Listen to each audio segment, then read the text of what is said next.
Ragnar Lothbrok. If you've seen the show Vikings, he's the whole thing.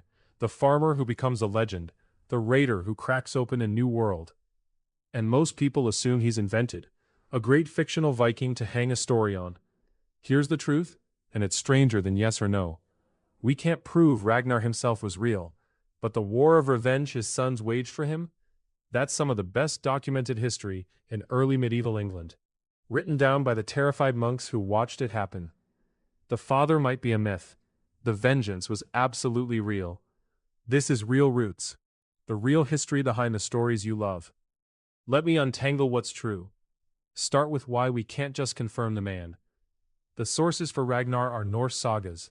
There's literally one called the Saga of Ragnar Lothbrok, written down centuries after he supposedly lived, by people telling a legend, not filing a report. Stories passed around by word of mouth for generations, growing the whole way. And they grew a lot. In the sagas, Ragnar makes his name by killing a giant venomous serpent to win a bride, showing up in shaggy protective trousers, which is literally where Lothbrok comes from. It means hairy breeches, dragon slayer and shaggy pants. So maybe don't take every detail as gospel. But here's where it flips. Because the sagas themselves tell you Ragnar's real legacy wasn't Ragnar. It was his sons. And his sons are not saga fog. They're all over the actual historical record, written down by their terrified enemies.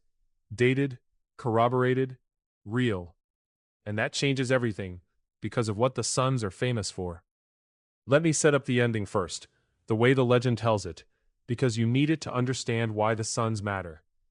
According to the saga, Ragnar spends his life raiding France, England, wherever there's something worth taking. He's getting older, and he's worried his sons are becoming more famous than he is, which he can't stand. So, to prove he's still the greatest, he decides to conquer all of England with just 2 ships, which is insane, and it goes exactly as badly as you'd expect. He gets shipwrecked on the coast, his men get slaughtered, and Ragnar is captured by a Northumbrian king named Ella. And Ella decides to make an example of him. He has Ragnar thrown into a pit full of venomous snakes to die, and the legend says that as the snakes are killing him, Ragnar doesn't beg. He laughs. And he says a line that is genuinely one of the most metal things ever recorded. How the little piggies would grunt if they knew how the old boar suffers. Meaning, my sons are coming. You have no idea what you've just done. You've killed a boar, and now the whole herd is coming for you. And then, the sons come. In the year 865, a Viking army lands in England. But this is not a raiding party. This isn't a few ships nipping in to rob a monastery and sail off, which is what Viking raids had been for the previous 70 years. This is something England had never seen before. A massive, unified, coordinated invasion force. And it has come not to raid, but to conquer, to take the land and stay. And I need you to understand, this part is not from a saga. The English chroniclers, the monks writing the actual contemporary Anglo-Saxon chronicle, England's real historical record, they wrote about this army in real time, with their hands basically shaking. They called it the Great Heathen Army, the Hafen here, and you can feel the dread in how they write about it. This was the nightmare made real. And who's leading the Great Heathen Army? The sons of Ragnar. Ivar the Boneless, Halfdan, Ubba. The exact names from the legend, showing up in the sober historical record, at the head of the army that would change England forever. And their stated purpose, according to the tradition, was revenge.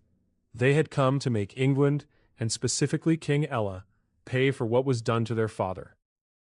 Now, before we go further, the eldest son, Ivar the Boneless, because he's the most fascinating and the most terrifying, and he's real. Historians still argue about that nickname, the Boneless. Some think he had a real physical condition, maybe a bone disorder, that meant he couldn't walk and had to be carried into battle on a shield. Others think boneless was more of a legendish description, or meant something else entirely. But whatever the deal with his body, everyone agreed on his mind. Ivar was, by all accounts, the cleverest and most ruthless war leader of his generation. Not brute strength, cunning. The kind of commander who wins by being 3 moves ahead of you and completely without mercy. And he's the one who really drove the campaign.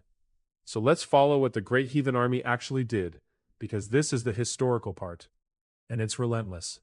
They land in East Anglia, and the local king basically buys them off with horses to make them go away, which just makes them a mounted army. Faster and deadlier. Bad trade. Then, in 866, they march north and take York, the great city of the north, the capital of Northumbria. And Northumbria, that's Ella's kingdom, the king from the snake pit. And in 867, the Northumbrians try to take York back, and it's a catastrophe for them. Both of their rival kings, including Ella, are killed in the fighting or captured and killed right after.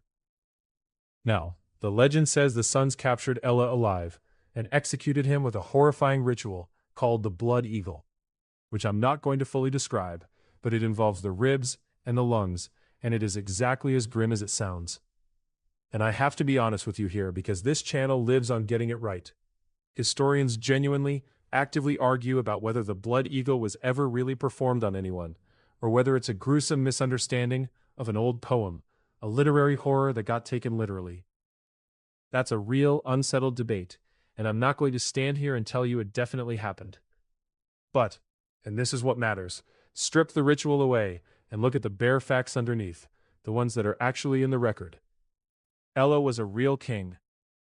The sons of Ragnar were real war leaders, and in 867, they really did take his kingdom, and he really did die when they did it. Whatever the exact method, the revenge, in its outline, is history. The little piggies came, and the old boar's enemy died for it. The story that sounds the most like legend turns out to have a hard historical spine. And they didn't stop with Ella. The Great Heathen Army just kept going. Over the next several years, they smashed kingdom after kingdom. They conquered Northumbria. They conquered East Anglia, and killed its king, Edmund, who became a saint for it. They took most of Mercia. One by one, the old kingdoms of England fell to these men, until there was really only one left standing. Wessex, the kingdom of a young king named Alfred. And Alfred the Great, the only English king ever to earn that title, spent years fighting the sons of Ragnar and their army for the survival of English England. At one point hiding in the marshes with everything nearly lost before he finally turned it around. The entire reason Alfred the Great is a legend is that he's the man who finally stopped the army that Ragnar's sons brought. That's how big this was. The most famous king in early English history exists as a hero because of the family in this story. So sit with what all of that means for our original question. We can't prove Ragnar himself existed, but his sons are historical, solid, dated. His enemy Ella was historical. The war of vengeance that flattened half of England was historical. The king who finally stopped it, Alfred, was historical. There's a Ragnar-shaped hole at the center of a whole mountain of real, verified history. Which means it comes down to one of two possibilities. Either there was a real man, some genuinely great Viking leader, maybe actually named Ragnar, maybe a chieftain the legend is built around, who fathered that dynasty, and whose death, or whose ambition, set that army in motion. Or the sons were real, and later storytellers, needing to explain where these terrifying men came from, invented a father grand enough to have sired them. And I lean hard toward the first one. Here's why. Legends almost never grow out of nothing. They grow out of something real, and then they get bigger with every retelling. The snake pit, the dragon slaying, the shaggy magic trousers, the perfect final one-liner, that's the exaggeration. That's the myth doing what myth always does, adding drama and meaning and a great last line. But underneath the exaggeration, there is almost always a real person that the story is clinging to. Somebody was impressive enough, real enough, that people couldn't stop telling stories about him, until the stories outgrew the man completely. That is exactly how a Ragnar happens. And there are actually a couple of real historical Vikings from roughly the right era that historians think the legend might be built on. Raiders and warlords who show up in Frankish and Irish and English records, causing precisely the kind of havoc the Ragnar legend describes, some with similar sounding names. No single one of them is a perfect match for the Ragnar of the sagas. But that might be the whole point. Ragnar might not be one man at all. He might be the greatest hits of an entire generation of terrifying Norse raiders, all the fear and awe of an age, compressed and fused into one unforgettable character. Which honestly, is somehow even cooler than if you were just one guy. And while we're clearing things up, let me kill a couple of the biggest Viking myths, the ones the shows and the movies and the cereal boxes all get wrong.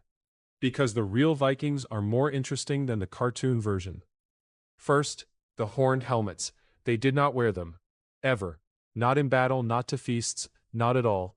That whole iconic image, the big burly warrior with two horns sticking out of his helmet, comes from a costume designer for a German opera in the 1870s. It's theater.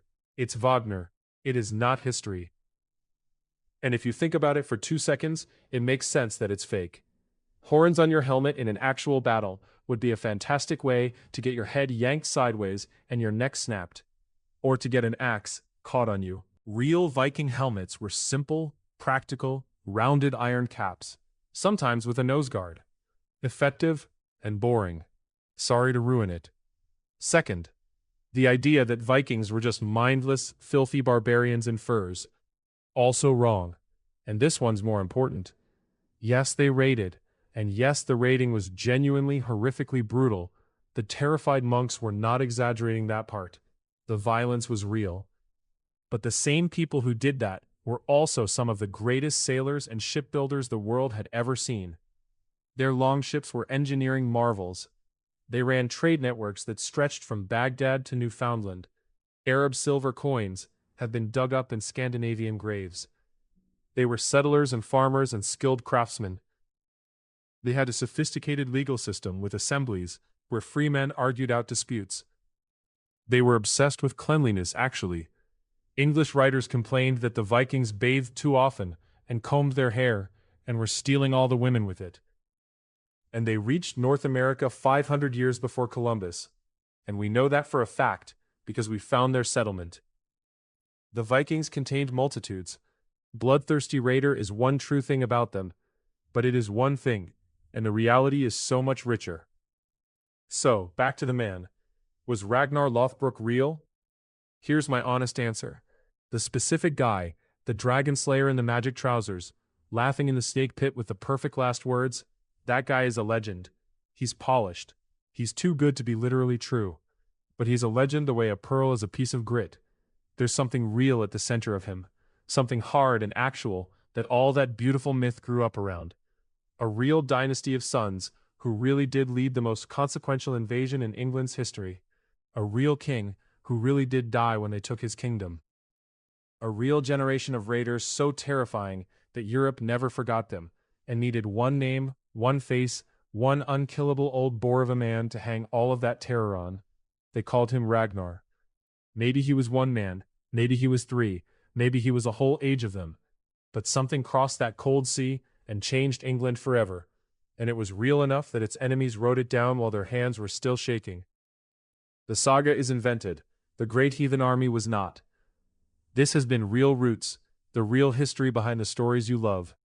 And next time we're going to Rome, to a movie you have definitely seen, and an emperor who was real, who really did step down into the gladiator arena in front of all of Rome, and who was somehow even more unhinged than the film dared to make him.